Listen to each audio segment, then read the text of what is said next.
O personagem de hoje é Lucas, o médico amado.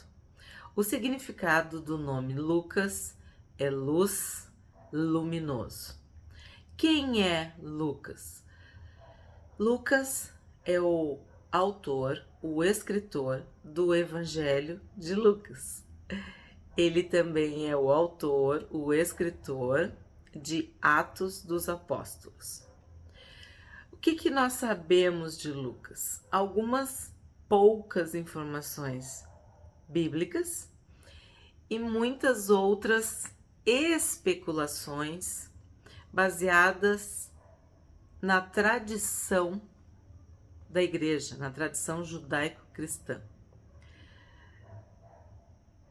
Ele serviu e acompanhou Paulo em suas viagens missionárias. Ele acompanhou Paulo na prisão. Tem até um filme muito conhecido que eu e o Alexandre até vimos no cinema, que mostra essa presença de Lucas, essas visitas de Lucas na prisão, no cárcere, porque acredita-se, né, que Paulo foi preso na sua própria casa. Ele ficou em casa, como hoje em dia seria dito uma prisão domiciliar, né? E quem ficou com Paulo? Lucas. O que se sabe? Que ele era natural de Antioquia, portanto ele era gentil, não era judeu. Ele se converteu ao cristianismo. Ele falava grego, era médico de profissão, por isso o título, Lucas, o médico amado. E ele falava um grego culto, refinado, e isso se reflete nos seus escritos. Ele escrevia de uma forma culta, que demonstrava que ele tinha estudado, que ele tinha um bom vocabulário, que ele era rico, talvez, de uma posição social privilegiada, né? Que ele era de uma alta posição social. E ele fala para gentios, ele tem toda uma linguagem própria de gentil para gentil. Ele queria pregar o evangelho para os seus, para os gentios. Isso fica claro pela necessidade de expandir o evangelho através dos seus escritos para as comunidades, para as cidades, as nações, os povos gentios. Ele é considerado mais do que um evangelista, e sim um historiador, porque é como se ele tivesse escrito uma grande obra em duas partes, em 2 volumes. O Evangelho de Lucas, a parte 1, e Atos dos Apóstolos, a parte 2. Porque Atos continua exatamente como o Evangelho de Lucas termina. Então, quando ele estava escrevendo o Evangelho de Lucas, ele não estava pensando em escrever o Evangelho de Lucas, ponto. Ele estava escrevendo uma narração coordenada, que é o que ele fala, uma narração coordenada dos fatos. Mas ficou dividido em 2 partes. Mas se tu termina Lucas e começa Atos, tu vai entender que ele tem uma sequência, ele tem o mesmo estilo, ele tem a mesma autoria, que é Lucas. Ambas obras, ou ambos os livros, são dedicados a Teófilo, ao excelentíssimo Teófilo. Não sabemos quem é Teófilo. A Bíblia não diz quem é Teófilo, mas existem especulações.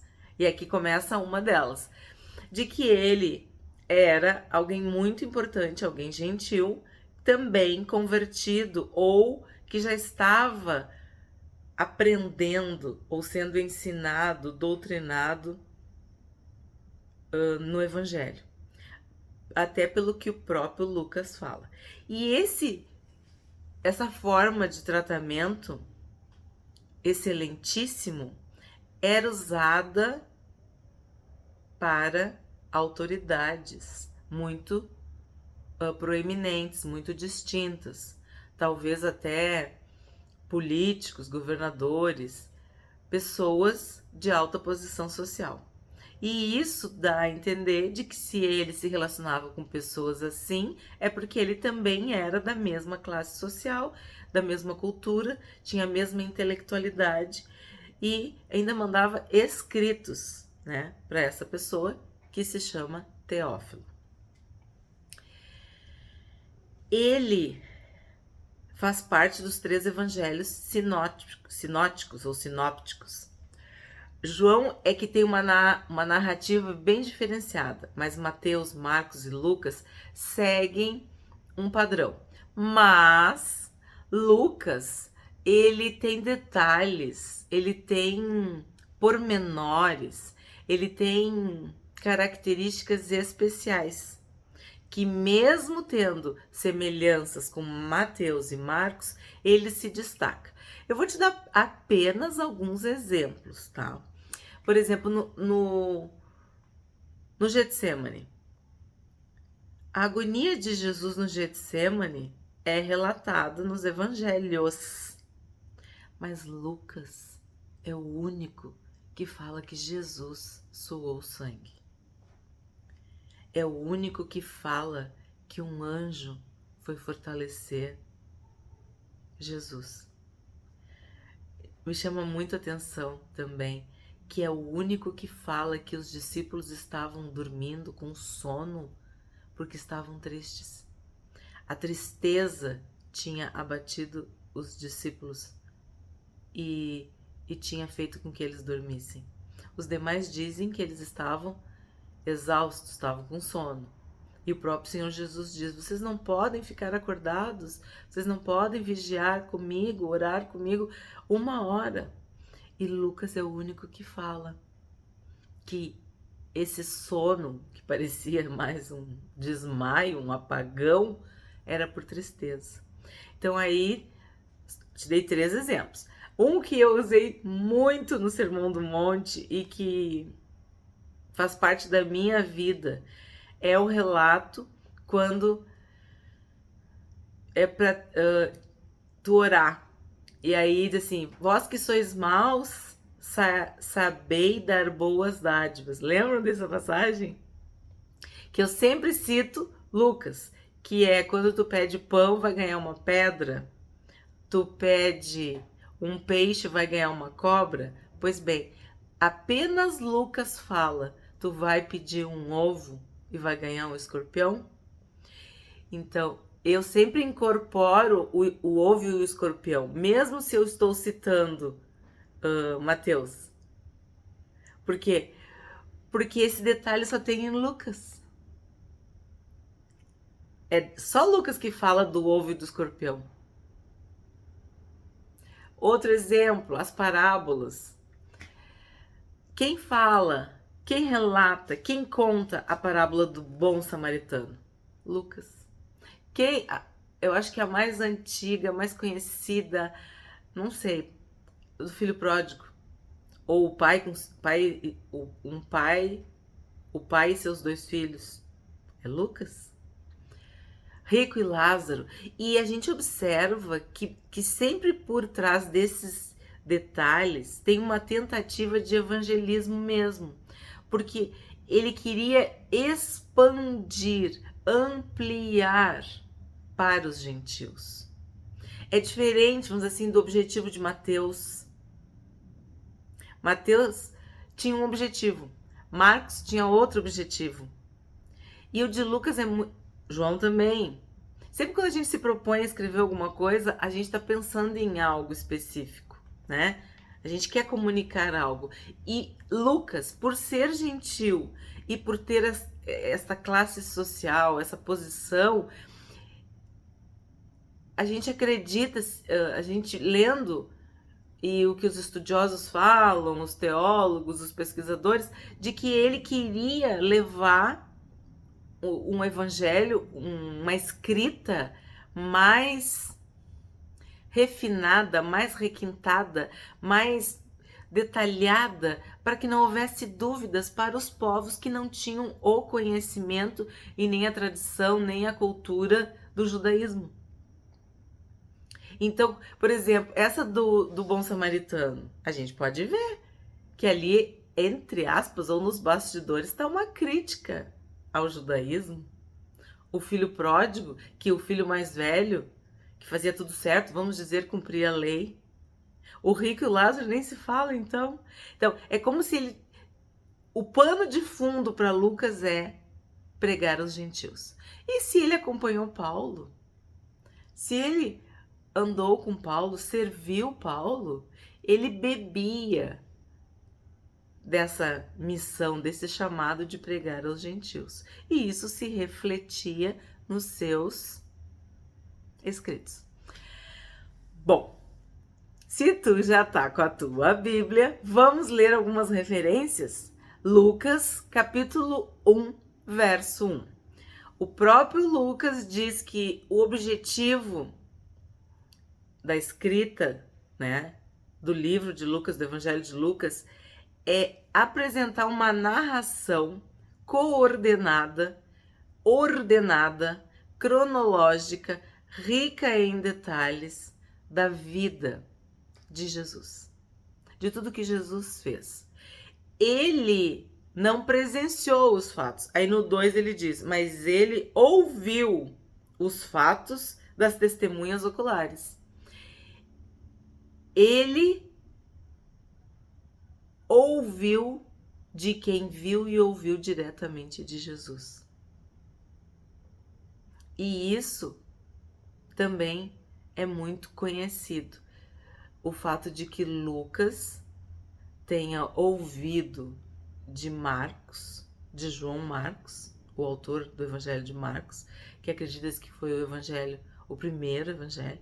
Vocês podem ver que ele é o mais curto, resumido, mas não menos detalhado, que por sua vez ouviu de Pedro. Então, Pedro era testemunha ocular, mas, como era um pescador e um homem inculto e letrado, provavelmente nem sabia falar o grego, nem sabia escrever, talvez fosse até analfabeto, não se sabe. Acredita-se que por ser pescador. Então, acredita-se que Pedro falou para Marcos, para João Marcos, e ele escreveu, porque tem detalhes ali no Evangelho de Marcos que é muito Pedro. E os elogios e as honras ficam para os outros. Em Marcos a gente não vê.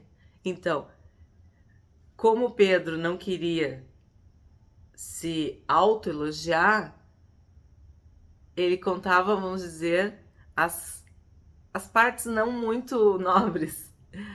Ele se humilhava, né, contando o que ele tinha feito, mas não se elogiava. E os outros evangelistas o elogiam. Então a gente acredita isso, que é o 1:2, que as testemunhas oculares. Então, Lucas ouviu de João Marcos os relatos de Pedro. Por isso que ele tem tantos detalhes.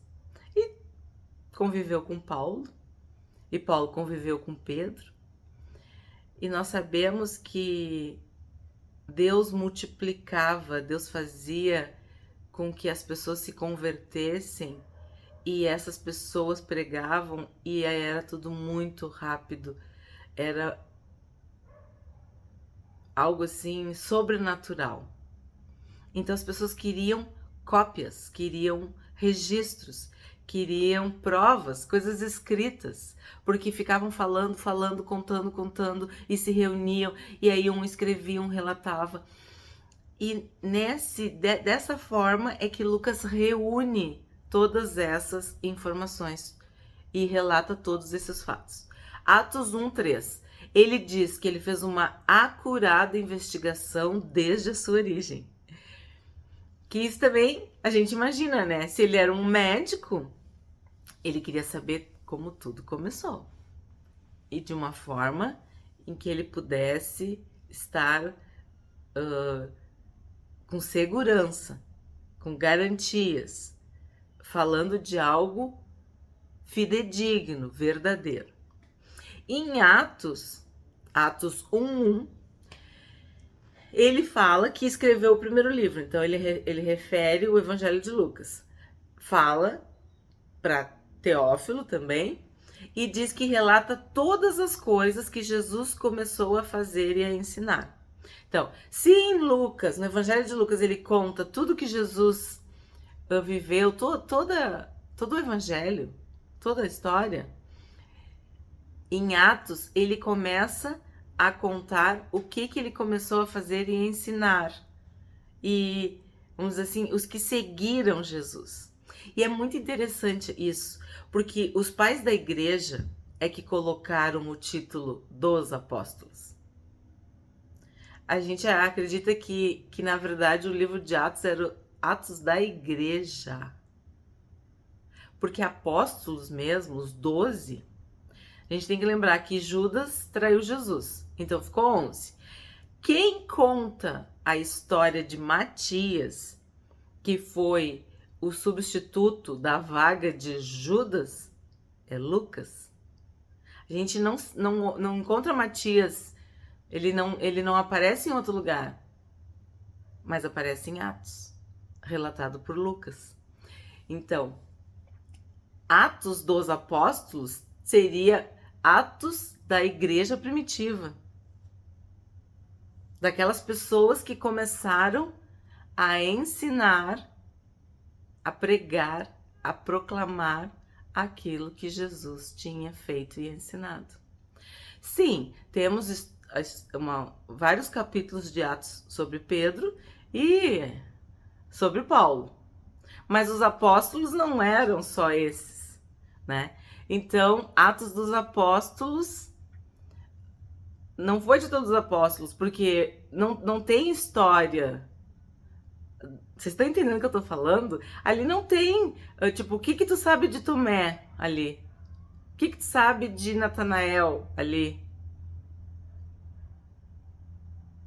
De Mateus, entendeu? Atos dos Apóstolos. É mais a igreja avançando, a igreja pregando, e muito Pedro e muito Paulo, isso sim.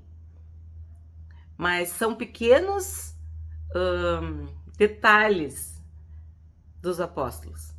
O que depois acontece são os atos da própria igreja, que começou a dar os primeiros passos e se espalhar pelo mundo da época. Bom, quais são as referências bíblicas de Lucas? 2 Timóteo, capítulo 4, verso 11. Paulo falando para Timóteo, ele está preso. Somente Lucas está comigo. Que é o que eu falei do filme aquele bem famoso. Aí a gente pensa, Lucas está comigo. Lucas está comigo na prisão. Lucas veio me visitar. Lucas é meu médico particular. Lucas me assessora. Lucas ouve as minhas histórias e registra. Mas apenas Lucas está comigo.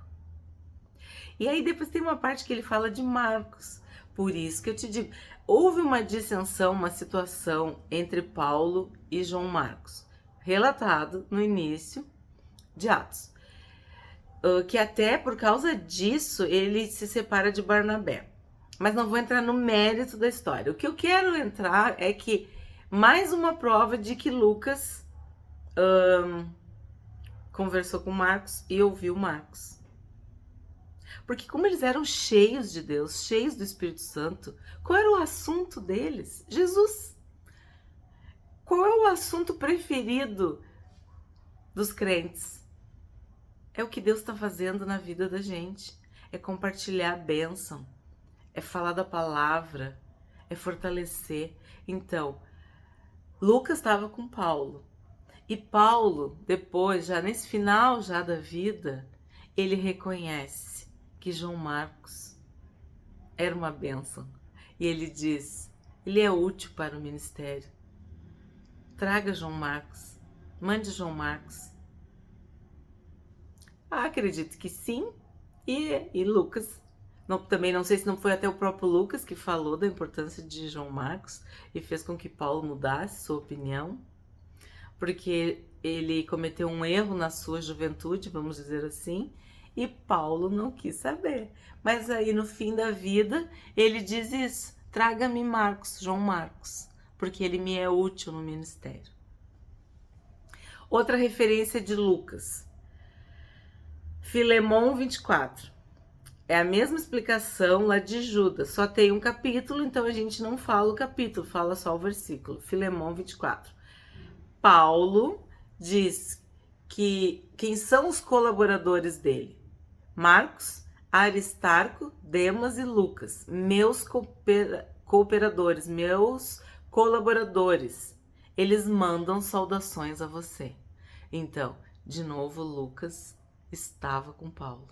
E a gente sabe que Demas fez coisas erradas, abandonou Paulo, mas aí tu vê Lucas firme e o Marcos firme. Outra passagem que dá título ao nosso vídeo, Colossenses 4,14. Lucas, o médico amado, e Demas manda saudações. Então, acredita-se que Lucas socorria Paulo, porque Paulo, por tudo que ele passou, Paulo foi torturado. Paulo sofria fisicamente, acredita-se que ele teve muitas fraturas, muitas doenças, muitas privações. E Deus, na sua infinita misericórdia e bondade, também colocou Lucas, que era um médico. E ele, acredita-se, cuidava de Paulo também como um médico. Não só como irmão na fé, como um companheiro, um colaborador, um cooperador, mas também assessorando Paulo. Não podemos esquecer do espinho na carne, né? Na carne. Já falamos também aqui no canal, acredita-se que também que Paulo tivesse algum problema nos olhos, precisasse sempre de alguém junto, porque ele passou a assinar as cartas e com letras muito grandes. Não se sabe. Tem aquele episódio da fala desprezível, pode ser que ele tenha apanhado tanto que tenha tido problema no seu maxilar, não conseguia falar bem, talvez por isso escrevesse mais, alguma coisa nos dentes, não se sabe. O que se sabe é que Deus, na sua infinita sabedoria, colocou Lucas, esse médico amado, para cuidar, assessorar e acompanhar Paulo. Isso dá um conforto, tu saber que, seja lá o que for que tu precisa, a tua provisão está em Deus. Mesmo com tudo que Paulo fazia, ele tinha Lucas. E Lucas se dedicou a Paulo, se dedicou até o final. Ele participou da segunda e da terceira viagem missionária. E a quarta viagem, que não é viagem missionária, que é aquele Paulo já fica preso, dessa forma como eu expliquei no início, nessa prisão domiciliar em Roma, é a última referência que nós temos em Atos. E é muito interessante saber que em Atos, Lucas participa do relato. Lucas usa Vocês já perceberam isso? Quem já se dedicou a ler Atos, já percebeu que às vezes aparece o pronome pessoal nós, aparece no plural, para indicar a presença de Lucas nos fatos narrados. E por isso é mais uma prova do tempo que ele viveu acompanhando, apoiando, cuidando de Paulo. Ele fez questão de afirmar, de se colocar no relato, dando o seu testemunho pessoal. Então eu vou citar alguns exemplos em Atos dessa participação de Lucas. Atos capítulo 16, de 10 a 17. Ele diz assim: procuramos partir. Procuramos quem? Lucas, junto. Entende? Procuramos partir. Deus nos havia chamado. Nós seguimos. Nós saímos. Nós permanecemos. Atos 20, 5. Nos precederam, navegamos, nos apartamos, fizemos a vela, chegamos. Ele tá junto, ele tá contando, ele tá vivendo tudo aquilo junto com Paulo. 21, 18. Paulo foi conosco. Agora nem é ele que vai com Paulo. Paulo que foi conosco. No 27, 1. Foi decidido que navegássemos. E indo conosco Aristarco. E olha lá aquela referência lá que eu falei de Filemão. Tava o Aristarco. Então, os relatos vão se encaixando, vão se complementando. Atos 28, 1 e 2. Verificamos, nos tratar. Então, são vários exemplos de que Lucas viveu, participou, estava presente. Tá? Além de escrever, ele relatou. Hoje seria diário de bordo que se fala. Quando tu tá viajando e tá escrevendo e vai compartilhando com as pessoas. Era mais ou menos isso que o Lucas estava fazendo. Eu já comentei, tem vídeo no canal sobre a passagem no capítulo 28, logo depois daquele naufrágio.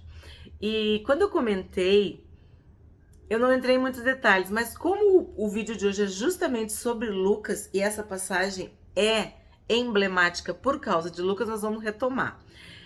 Atos 28, 8. Uma pessoa muito importante da ilha estava doente.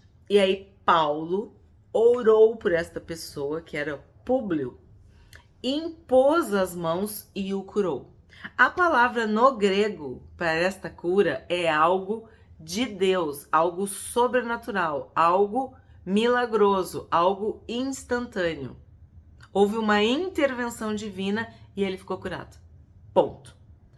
No verso 9, diz que por causa desta cura milagrosa, maravilhosa, sobrenatural, outros enfermos, outros doentes, outras pessoas buscaram ajuda. E aí no verso 9 diz: eles vieram e foram curados. Só que aí a palavra que está no grego para curados é diferente da palavra que está no grego para curou. Se no curou houve uma manifestação sobrenatural, algo milagroso, específico, pontual, no 9 não é isso que acontece. E aí a gente acredita o quê? Que o médico Lucas atendeu as pessoas. Paulo orou, impôs as mãos e foi canal de Deus para curar o Públio, o homem. E as outras pessoas foram tratadas, medicadas, assistidas, cuidadas por Lucas, o médico amado. Acredita-se. Vocês viram quantas vezes eu falei acredita-se? Por quê? Porque muitas informações não constam da Bíblia. São especulações baseadas em outros relatos, em outros estudos da tradição da igreja. Acredita-se que Lucas morreu na Grécia, aos 84 anos, sem esposa, sem filhos, que ele nunca casou, que ele se dedicou ao evangelho e a pregar aos gentios. Espero que vocês tenham gostado da história de Lucas e que nós possamos tirar essa aprendizagem, que não importa qual seja a nossa profissão ou a nossa posição social ou quanto a gente estudou, o que importa é se o nosso coração quer servir a Deus. Seja cuidando pessoalmente de um servo de Deus, como Lucas cuidou de Paulo, seja escrevendo livros, seja pregando.